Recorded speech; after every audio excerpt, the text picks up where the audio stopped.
Assalamualaikum warahmatullahi wabarakatuh. Good afternoon, everyone.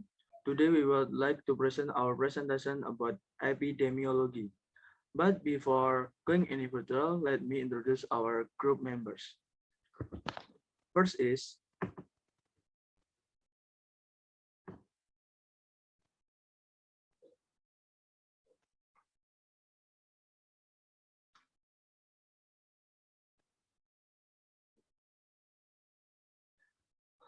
first member is Faizalia Putri Jasmine, NIM 134295. Second, Asifa Agni Nurfadileka dengan NIM 134296.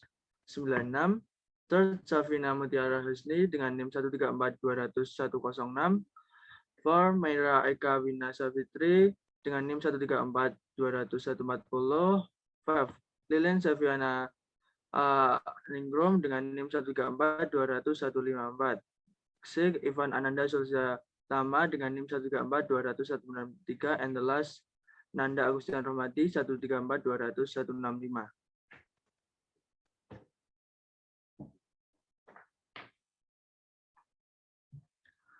So the first material will be read by me.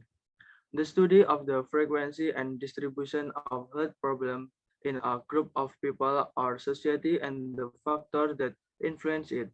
The definition of epidemiology is your initial stage to be able to explain to the next stage.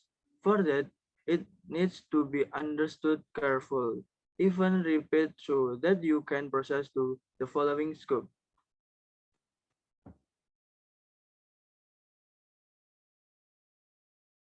The first is spread of pathogens.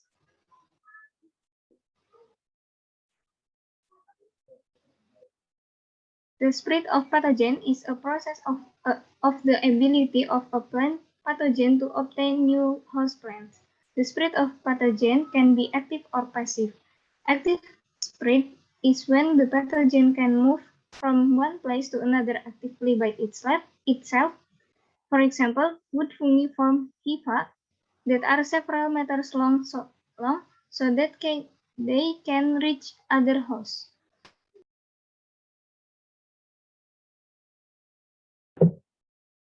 A. Active deployment.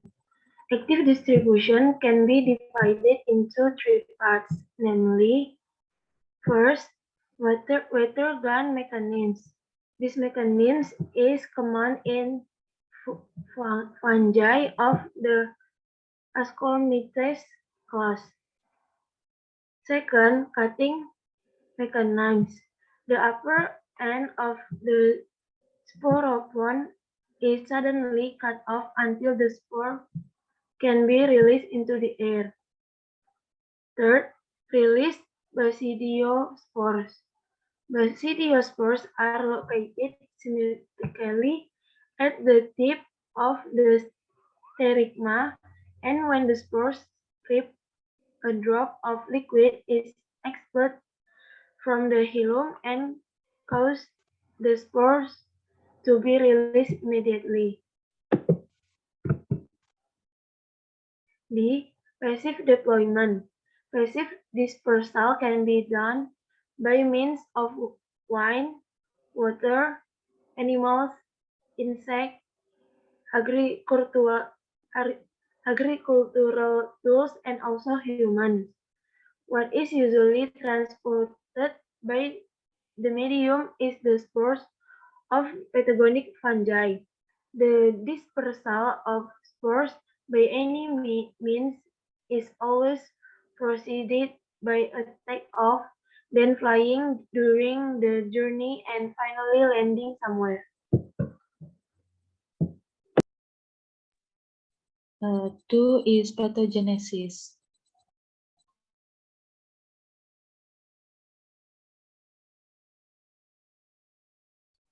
Pathogenesis is part of the disease cycle. The disease cycle is the whole process of disease development, including its effect on plants and the stage of pathogen development. In general, the disease cycle consists of several stages, namely inoculation, penetration, infection, invasion, growth, and reproduction, dissemination.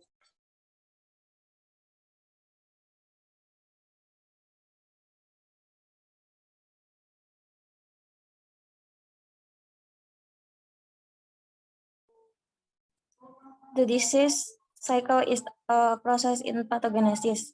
The first, inoculation is the process of inoculated contact with the host plant. Second, penetration, or the process of the entry of pathogens and or body parts of pathogen into the body of plants. Third, infection is a process of pathogens making contact with sensitive plants tissue cells and taking food from them so that disease arises. Fourth, invasion or attack phase, in which fungi will grow mycelium in cells in the lining or tissues of the cuticle, epidermis, or other tissues.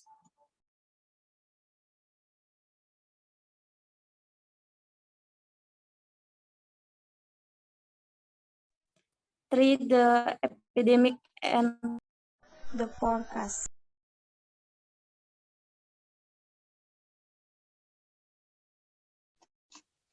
Okay, first, plant disease epidemic.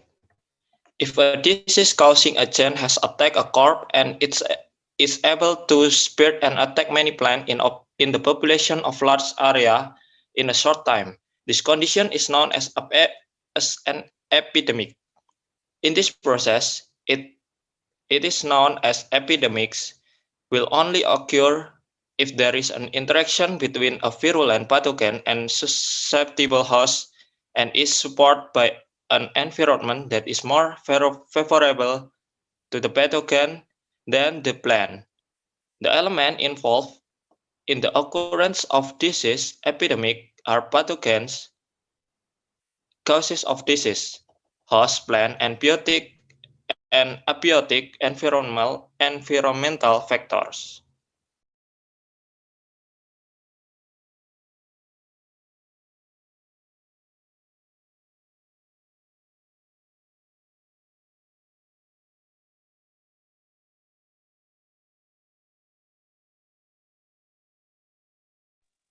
Number 2, forecasting the occurrence of plant disease epidemic. If the arrival of an epidemic can be predicted or forecast with a sufficient period of the time to carry the prevention effort, large losses will be avoided. However, most epidemics are mainly determined by weather factors that are difficult to predict, and only a few diseases have known determinants. So only a few diseases can be predicted for epidemic.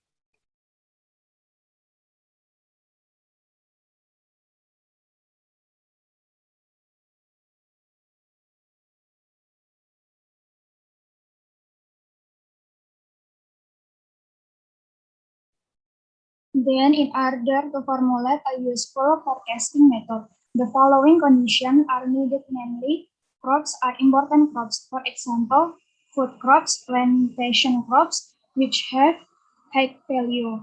Illness can cause great harm, but only in certain circumstances. If control is carried out continuously, it will require high cost, but if it is not carried out, it can be dangerous for an epidemic to occur.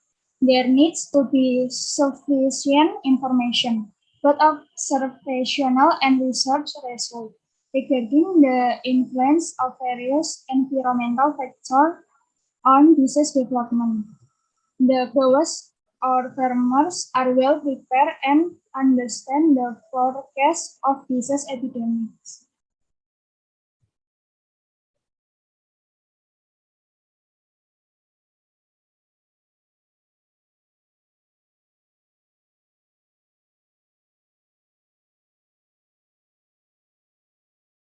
Example, bacterial wilt in corn. The bacteria that cause corn wilt or Erwinia stewart in America mainly defend themselves in winter in the body of the field beetle. Whether or not these insects can defend themselves in the winter season depends on the severity of the winter. Forecasting an upcoming epidemic is based on temperature, observation from December to February. If an epidemic is expanded, changes are made to the planting plan.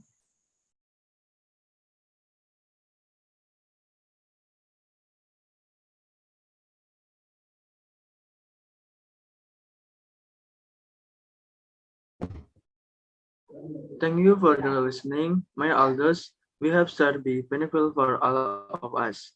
We would like to apologize if there is mistake. I hope you have a nice day. Thank you.